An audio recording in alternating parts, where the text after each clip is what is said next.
Aspirants, स्वागत है आपका आज की क्लास के अंदर।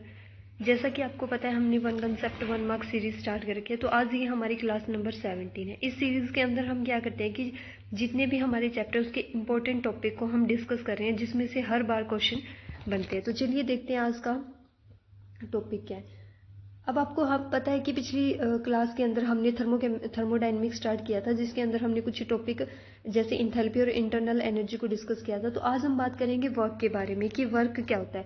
अगर हम फिजिक्स के पॉइंट ऑफ व्यू से वर्क देखें तो जो आपका वर्क होता है वो क्या होता है कि कितना फोर्स आपने अप्लाई किया है किसी भी ऑब्जेक्ट के ऊपर, इनटू कितनी उसके अंदर डिस्प्लेसमेंट हुई है। जैसे फॉर एग्जांपल कोई भी आपके पास ये ऑब्जेक्ट था, इसके ऊपर आपने फोर्स लगाया और इसने कितनी डिस्टेंस कवर की, वो आपका क्या होता है, वर्क होता है। लेकिन केमिस्ट्री की पॉइंट ऑफ व्यू से या फिर हम यूँ कहें कि थर्मोडायनेमिक के अंदर अगर हम वर्क की बात करते हैं तो वो क्या करते हैं कि जैसे फॉर एग्जांपल हमारे पास ये कंटेनर है, ठीक है, इसके अंदर हमने गैस फिल कर रखी है।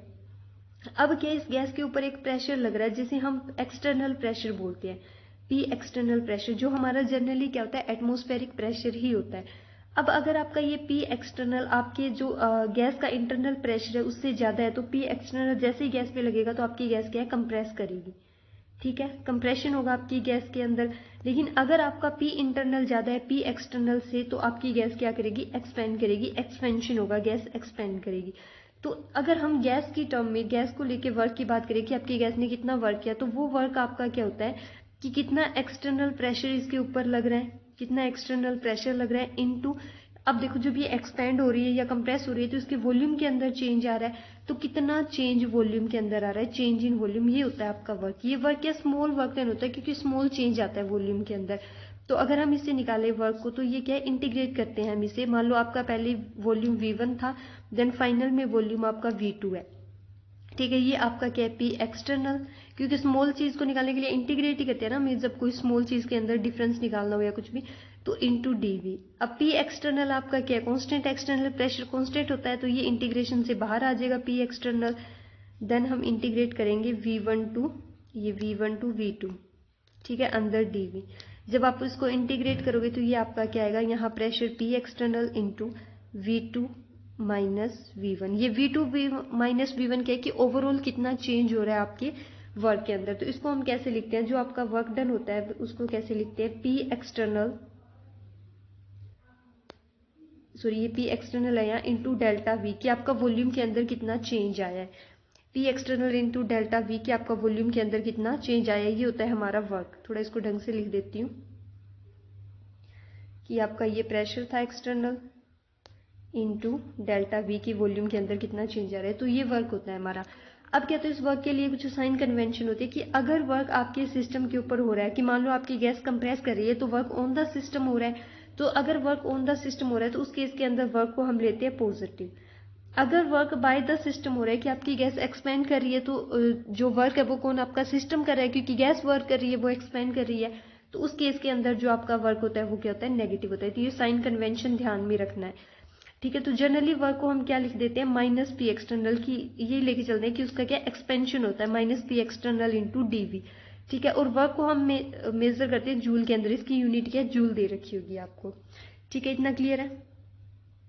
अब आगे हम बात करेंगे हीट के बारे में। हीट क्या आपकी एक एनर्जी की ही फॉर्म है, हीट क्या है आपकी फॉर्म ऑफ एनर्जी, एनर्जी की फॉर्म है जो क्या है आपकी सिस्टम और सराउंडिंग के बीच क्या है, चेंज हो रही है टेम्परेचर डिफरेंस की वजह से। मान लो ये आपका सिस्टम है, कंटेनर, इसके अंदर गैस फिल रखी है और ये बाहर इसका सराउंडिंग है, तो इन दोनों के बीच जो हीट का चेंज हो रहा है या जो एनर्जी का चेंज हो रहा है उसे बोलते हैं हीट, जिसे हम क्यू से रिप्रेजेंट करेंगे, ठीक है। ये जो एनर्जी का चेंज है वो किस वजह से होता है, टेम्परेचर डिफरेंस की वजह से, कि आपके सिस्टम और सराउंडिंग में जो टेम्परेचर डिफरेंस है उसकी वजह से जो एनर्जी का चेंज हो रहा है इन दोनों के बीच, उसको बोलते हैं हम हीट।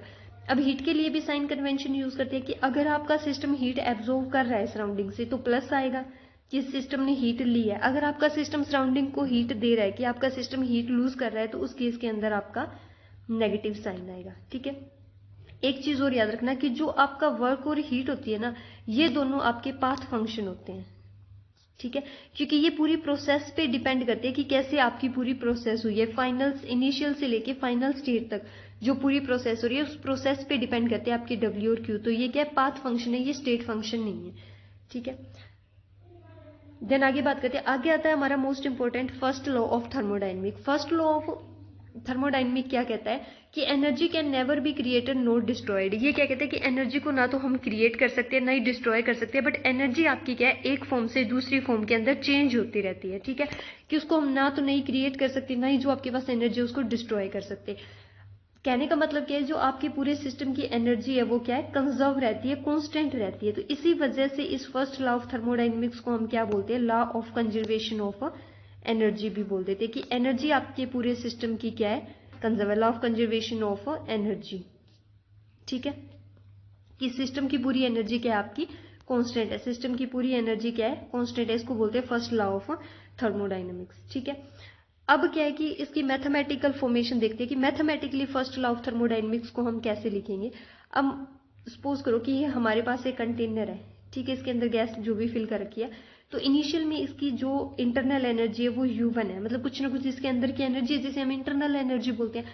अब इसने क्या है प्लस Q हीट एब्जॉर्ब कर ली, हीट एब्जॉर्ब कर ली, तो अब वो जो भी हीट इसने एब्जॉर्ब करी है वो आपकी इंटरनल एनर्जी के अंदर जाके ऐड हो जाएगी। फिर कुछ ना कुछ इसके ऊपर क्या है वर्क हुआ, सिस्टम के ऊपर कुछ ना कुछ वर्क हुआ, तो वो वर्क भी इस इंटरनल एनर्जी के अंदर ऐड हो जाएगा। अब फाइनल में जो आपकी टोटल इंटरनल एनर्जी बन गई वो क्या है, कोई दूसरी U2 बन गई, क्योंकि इनिशियल में U1 थी, देन पूरी प्रोसेस हुई कि उसने हीट एब्जॉर्ब करी, वर्क किया या वर्क उसके ऊपर हुआ, तो देन आपकी फाइनल में जो इंटरनल एनर्जी आई वो U2 आई। तो यहाँ से हम क्या निकालेंगे, Q plus W is equal to U2, ये इधर माइनस U1, तो ये क्या आपका चेंज इन इंटरनल एनर्जी। तो इसको कैसे लिखेंगे, Q plus W is equal to delta U, delta U क्या है, चेंज इन इंटरनल एनर्जी। तो ये आपकी मैथमेटिकल एक्सप्रेशन है फर्स्ट लॉ ऑफ थर्मोडायनेमिक्स के लिए जो इंपॉर्टेंट है, इसके ऊपर डायरेक्ट क्वेश्चन बनते हैं। ठीक है, या फिर दूसरा इसको हम क्या लिख सकते हैं कि W जो वर्क था उसको हमने क्या लिखा था, माइनस PdV लिखा था, कि प्रेशर इंटू वॉल्यूम। तो अब देखो यहाँ Q माइनस W की जगह पर क्या लिख सकते हैं, minus PdV is equal to आपका क्या आएगा, delta U, change in internal energy. ठीक है, तो एक आपकी ये भी इक्वेशन बनती है। ये दोनों इक्वेशन बहुत ज्यादा इंपॉर्टेंट है, ठीक है, ध्यान रखना। क्लियर है अब आपका फर्स्ट लॉ ऑफ थर्मोडायनेमिक्स की मैथमेटिकल इक्वेशन। देन आगे देखते हैं, आगे हमारे पास आती है कुछ थर्मोडायनेमिक प्रोसेस। सबसे पहले आइसोथर्मल प्रोसेस। आइसोथर्मल प्रोसेस का मतलब क्या होता है कि वो प्रोसेस जिस प्रोसेस के ड्यूरिंग, मतलब पूरी जो आपकी प्रोसेस हो रही है, जिस प्रोसेस के दौरान आपका जो टेम्परेचर है वो क्या हो रहता है, कांस्टेंट रहता है। अगर पूरी प्रोसेस में आपका टेम्परेचर कांस्टेंट है तो उस प्रोसेस को बोलते हैं आइसोथर्मल प्रोसेस। और अगर आपका टेम्परेचर कांस्टेंट है तो चेंज इन टेम्परेचर आपका क्या होगा, 0।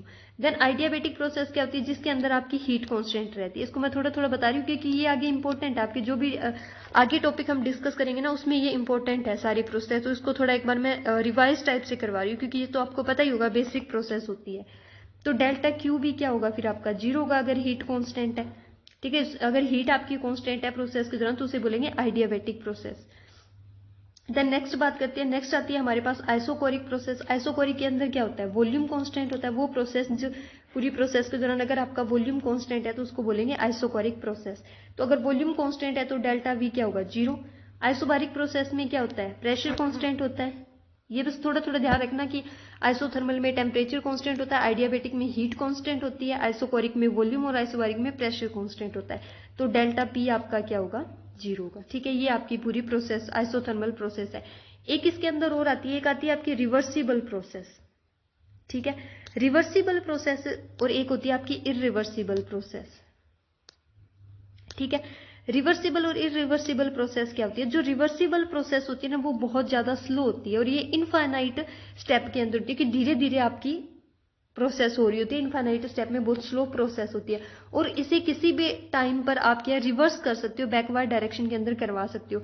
लेकिन जो इरिवर्सिबल प्रोसेस होती है वो आपकी बहुत ज्यादा फास्ट रिएक्शन होती है और इसको आप क्या रिवर्स नहीं कर सकते, ये एकदम से हो जाएगी, आपको इतना टाइम ही नहीं मिलेगा कि इसको रिवर्स करो। तो जितनी भी आपकी नेचुरल प्रोसेस होती है वो सारी क्या है, इरिवर्सिबल प्रोसेस होती है। ठीक है, अब क्या जितने भी हमने थर्मोडायनेमिक प्रोसेस पढ़ी है, जैसे आइसोथर्मल, आइडियाबैटिक या आइसोकोरिक, ये थर्मोडायनेमिक प्रोसेस पढ़ी है, इसे हम first law of thermodynamic apply करके देखते हैं।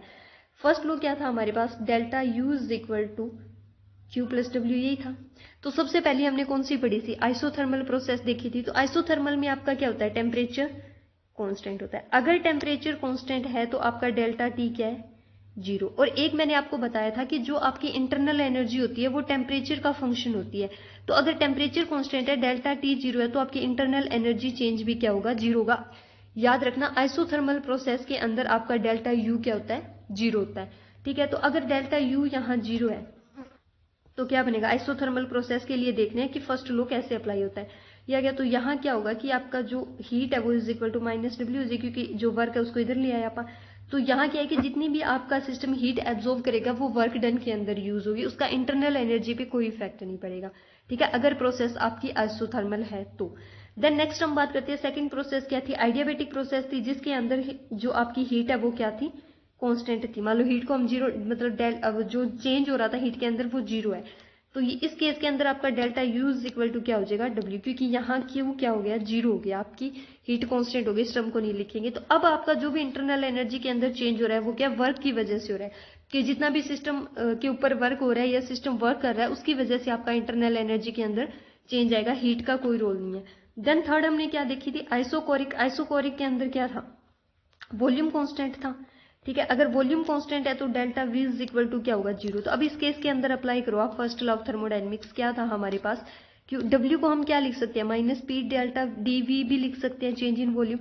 अब चेंज इन वॉल्यूम तो आपका क्या है, 0, तो ये पूरी टर्म 0 हो गई। तो अब क्या रह गया आपका फर्स्ट लॉ कि delta U is equal to Q. तो इस केस के अंदर क्या है कि जितना भी आप हीट एब्जॉर्ब या इवॉल्व कर रहे हो उसकी वजह से आपकी इंटरनल एनर्जी क्या होगी, चेंज होगी। तो ये आपकी तीनों प्रोसेस है कि अब अगर आइसोथर्मल, आइडियाबैटिक, आइसोकोरिक तीनों प्रोसेस काम कर रही है तो उस केस के अंदर आप कैसे फर्स्ट लॉ को अप्लाई करते हैं ये। ठीक है, इतना क्लियर हो गया। ठीक है, अब एक चीज और देखो क्या होता है, एक मिनट बताती हूँ। हमारे पास क्या था कि सबसे पहले हमने वर्क देखा था, वर्क क्या था हमारे पास, सबसे पहले वर्क देखा था, तो वर्क क्या था हमारे पास कि W इज इक्वल टू क्या था, P एक्सटर्नल, सॉरी थोड़ा, P external into delta V, कि P एक्सटर्नल हमारे पास एटमॉस्फेरिक प्रेशर या एक्सटर्नल प्रेशर था। अगर आपको ये बोल दे कि आपका जो सिस्टम है वो वैक्यूम के अंदर काम कर रहा है, पूरा वैक्यूम के अंदर काम कर रहा है, तो अगर जहां भी वैक्यूम लिखा है या जहां भी वैक्यूम की बात होगी तो उस केस के अंदर आपका P एक्सटर्नल क्या होगा, 0 हो जाएगा। याद रखना, जहां भी वैक्यूम की बात होगी वहां P एक्सटर्नल क्या होगा, 0, कि एक्सटर्नल प्रेशर 0 हो जाएगा, क्योंकि वहां कोई प्रेशर, वहां कोई हवा है ही नहीं जिसकी वजह से प्रेशर बढ़े। तो एक्सटर्नल प्रेशर वैक्यूम के अंदर क्या होता है, 0 होता है। अब एक चीज और हमने क्या डिस्कस की थी कि आपकी जो हीट और वर्क डन होता है वो क्या है, पाथ फंक्शन है। ठीक है, तो अब ये बताओ कि Q प्लस डब्ल्यू ये क्वांटिटी आपकी क्या है, पाथ फंक्शन है या स्टेट फंक्शन है। तो जब हम Q प्लस डब्ल्यू करते हैं तो हमारे पास क्या आता है, चेंज इन इंटरनल एनर्जी, और इंटरनल एनर्जी हमारी क्या है, स्टेट फंक्शन। तो इनका जो सम है वो क्या होगा, स्टेट फंक्शन। तो कई बार क्वेश्चन पूछ लेते हैं कि बताओ which of the following are not path function या नॉट स्टेट फंक्शन, कि आपको जैसे ऑप्शन दे दिया, फर्स्ट आपको हीट, सेकेंड आपको वर्क दे दिया, थर्ड ऑप्शन में आपको दिया कि Q plus W, and fourth option दे दिया आपको नन ऑफ दिस। ठीक है, तो आपसे ये पूछ लिया कि बताओ इनमें से स्टेट फंक्शन कौन सा है, या फिर ये पूछ लिया कि इनमें से पाथ फंक्शन कौन सा नहीं है। तो Q और W आपके पाथ फंक्शन है, लेकिन Q प्लस W जो हीट प्लस वर्क है वो आपका पाथ फंक्शन नहीं है, वो क्या स्टेट फंक्शन है, क्योंकि ये हमें क्या देता है, चेंज इन इंटरनल एनर्जी देता है, और चेंज इन इंटरनल एनर्जी मतलब इंटरनल एनर्जी आपका क्या है, स्टेट फंक्शन है। तो क्लियर है, इतना ध्यान रखना, ये कई बार ऑप्शन में ऐसे कंफ्यूज करने के लिए दे देते हैं। अब इसके ऊपर एक क्वेश्चन देखते हैं कि कैसे क्वेश्चन बन सकता है। जैसे मानो आपको इन्होंने दे रखा है कि आपके पास एक आइडियल गैस है जो स्टार्टिंग में आपके पास कितनी थी, 2 मोल गैस दे दी इन्होंने, कि 2 मोल गैस थी और वो एक्सपेंड हो रही है आपकी जब तक कि आपका इसका जो वॉल्यूम है वो कितना ना हो जाए, सॉरी 2 मोल नहीं है, 2 लीटर दे रखा है, वॉल्यूम दे रखा है आपको, कि सबसे पहले आपके पास 2 लीटर वॉल्यूम की एक आइडियल गैस थी, ये एक्सपेंड हो रही थी, और ये तब तक एक्सपेंड हुई जब तक कि इसका वॉल्यूम क्या ना हो जाए, आपके पास 2 litre volume, sorry 10 litre volume ना हो जाए। ठीक है, और इन्होंने प्रेशर दे दिया आपको 10 एटमोस्फेयर, 10 एटमोस्फेयर प्रेशर पे आपकी गैस एक्सपेंड हो रही थी आइसोथर्मली। फिर इन्होंने ये और लिख दिया कि वो गैस है ना वो एक्सपेंड हो रही है आपकी आइसोथर्मली। ठीक है, आइसोथर्मली एक्सपेंड हो रही है और वैक्यूम के अंदर एक्सपेंड हो रही है, ये चीज और लिख दी इन्होंने। ठीक है, इन्होंने क्या बोला कि आपके पास एक आइडियल गैस दी 2 लीटर वॉल्यूम की, ये आपके कांस्टेंट 10 एटमॉस्फेयर प्रेशर पे आइसोथर्मली वैक्यूम के अंदर आपकी क्या हो रही थी, एक्सपेंड हो रही थी, जब तक कि इसका वॉल्यूम क्या है 10 लीटर ना हो गया हो। तो अब इन्होंने बोला कि आप हमें कैलकुलेट करके दो कि इसके अंदर आपका कितना हीट इसने चेंज की, मतलब कितना हीट एब्जॉर्ब या वो एक्सपेंड हो रही है, एब्जॉर्ब किया होगा, और कितना वर्क इसके ऊपर हुआ है। ठीक है, और कितनी इसकी चेंज इन इंटरनल एनर्जी है, ये सारा कुछ कैलकुलेट करो।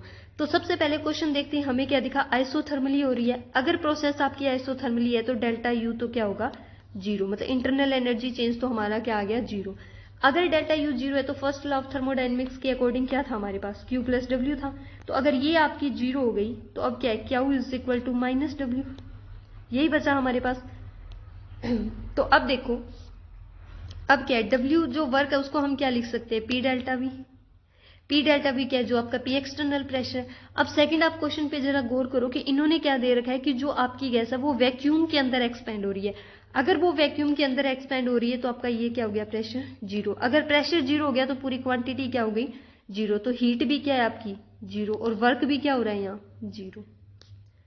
ठीक है, तो इस केस के अंदर सारी क्वांटिटीज आपकी क्या आएगी, जीरो आएगी। तो ऐसे कई बार ये ट्रिकी क्वेश्चन आप पूछ लेते हैं कि कैलकुलेशन, जो आपको डेटा देंगे उससे ऐसा लगेगा कि कैलकुलेशन है इसके अंदर, लेकिन जो ये वर्ड्स दे रखे हैं ना, इन पे गौर करना, इससे पता लगेगा कि आपको बिल्कुल भी कैलकुलेशन नहीं करनी। आइसोथर्मली है तो आपका डेल्टा यू जीरो हो गया, वैक्यूम के अंदर है तो प्रेशर जीरो हो गया, और अगर प्रेशर जीरो हो गया तो हीट और वर्क दोनों ही क्या हो गए इस केस में, जीरो हो गए। ठीक है, तो ऐसे इस टाइप के क्वेश्चन आपके बन जाते हैं। तो होप सो कि आपको ये कुछ बेसिक टर्म्स थी, एक तो वर्क या हीट से रिलेटेड, ठीक है, और दूसरा आपका फर्स्ट लॉ ऑफ थर्मोडायनेमिक्स जो कि इंपॉर्टेंट है, और सारी प्रोसेस की, कई बार वही है ये जैसे इसमें दे दिया आइसोथर्मली आपको, तो प्रोसेस का यूज करके ये फर्स्ट लॉ ऑफ जो थर्मोडायनेमिक्स का उसके ऊपर क्वेश्चन दे देते हैं, उसकी मैथमेटिकल फॉर्म पे आपसे थर्मोडायनेमिक प्रोसेस अप्लाई करवा के क्वेश्चन पूछ लेते हैं। ठीक है, तो होप सो कि अब आपको ये क्लियर हो गया होगा। Thank you.